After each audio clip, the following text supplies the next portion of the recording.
Lok Sabha vote আসলো, তাতে বাহ্যিকভাবে বিজেপি বিরোধী স্লোগান আর গোপনে গোপনে বিজেপির সঙ্গে সমঝোতা করে 23-এর নির্বাচনে মানে যে বিজেপি ডুবে যাচ্ছিল, সরকারের ফিরে আসার তার কোনো সম্ভাবনা নাই, সাধারণ মানুষের মধ্যে এই সন্ত্রাস ষড়যন্ত্র সত্ত্বেও একটা ঘুরে দাঁড়াবার মানসিকতা নিয়ে মানুষ এগিয়ে যাওয়ার চেষ্টা করছিলেন। এরকম জায়গা থেকে বিজেপিকে বাঁচাতে, রক্ষা করতে, সরকার টিকিয়ে রাখতে অথবা দ্বিতীয়বার সরকার তৈরি করতে সাহায্য করার জন্য শেষ পর্যন্ত তারাই মাঠে নামলেন এবং তারাই সাহায্য করলেন। এই মানে ভোটের ফলের পর সাধারণ মানুষের কাছে তীব্রামথার চেহারাটা কিন্তু খোলসা হতে শুরু করে, এবং তীব্রামথার যারা সাধারণ সমর্থক, যারা এত গভীরে সব জিনিসগুলো দেখবার চেষ্টা করেননি এবং এই যে বক্তব্য আবেদন তাতে অনেকেই মোহগ্রস্ত হয়েছিলেন, প্রভাবিত হয়েছিলেন, তাদের পেছনে ছুটবার চেষ্টা করছিলেন, তাদের মধ্যে প্রশ্ন উঠল এটা আমরা কি করলাম। তার কিন্তু কোনো জবাব তীব্রামথার নেতৃত্ব দিতে পারেনি।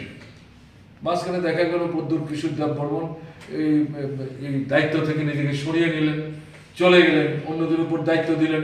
এটা তাদের দলীয় ব্যাপার, এই নিয়ে তো আমাদের কিছু বক্তব্য থাকতে পারে না। তার পরবর্তী সময় যে ঘটনা দিয়ে আমি শুরু করলাম, আপনারাও লক্ষ্য করেছেন, ত্রিপুরার মানুষ লক্ষ্য করেছেন, ন্যাশনাল মানে মিডিয়াতেও এগুলো প্রচারে এসছে। হঠাৎ করে দেখা গেল যে একটা চুক্তি, যে চুক্তিটা ভিত্তিহীন, এবং এটাও 2-3 দিনের ব্যবধানে এরা সরকারি ঢুকে গেলেন।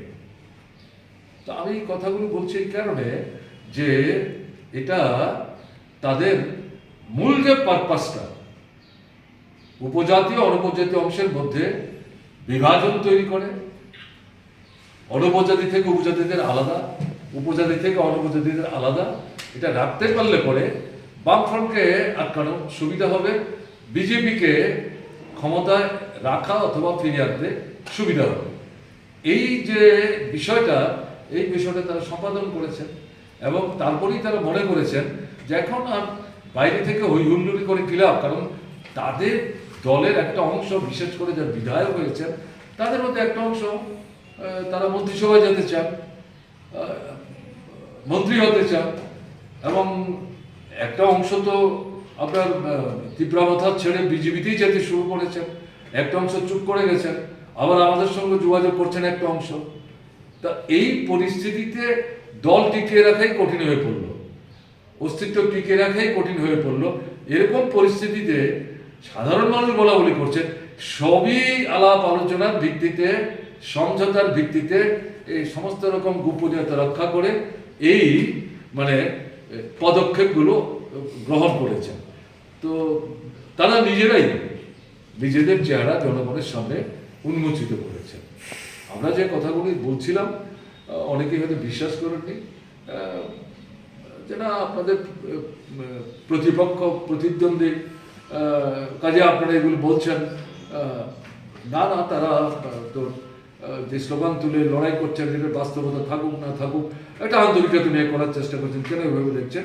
এখন তো মানুষের কাছে ব্যাপারটা পরিষ্কার হয়ে গেছে, এবং এনসি নেতৃত্বে যে 11 দিনের রাস্তার উপর, সেখানে যে হঠাৎ করে বাজি পটকা ফাটিয়ে মিষ্টি খেয়ে বলছেন আমরা আমাদের দাবি আদায় হয়ে গেছে, একই রকম পর্যায়ে দেখা গেল এই চুক্তি স্বাক্ষরিত হওয়ার পর চুক্তিতে কি আছে কি নাই সবাই দেখারও সুযোগ পাননি।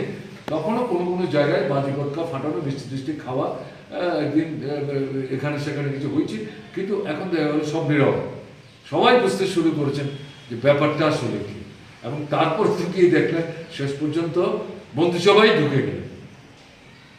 তো আমি এই কারণে বলছি যে এই পর্যায়ে লক্ষণীয় যে মানে যাত্রারম্ভ, এই 3 বছরের ব্যবধানে এই বৃত্তটা সম্পন্ন হয়েছে।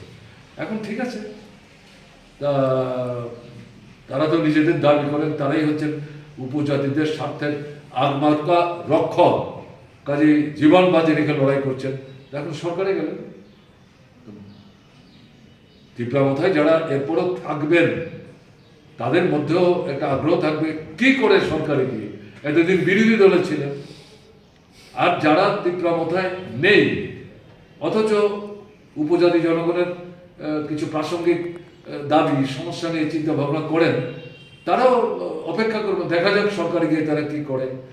সাধারণভাবে ত্রিপুরায় যারা ঐক্য চায়, সংহতি চায়, সম্প্রীতি চায়, উন্নতি চায়, অগ্রগতি চায়, তারাও অপেক্ষা করবেন যে দেখা যাক। তারা তো এখন সরকারই গেল, তারা সাহায্য না করলে তো সরকারই হতে পারে না।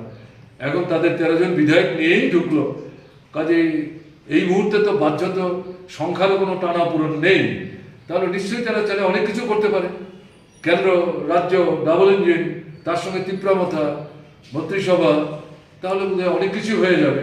অপেক্ষা করতে হবে, কাজে সবাই অপেক্ষা করবে, আমরা অপেক্ষা করি, দেখা যাক কি দাঁড়ায়।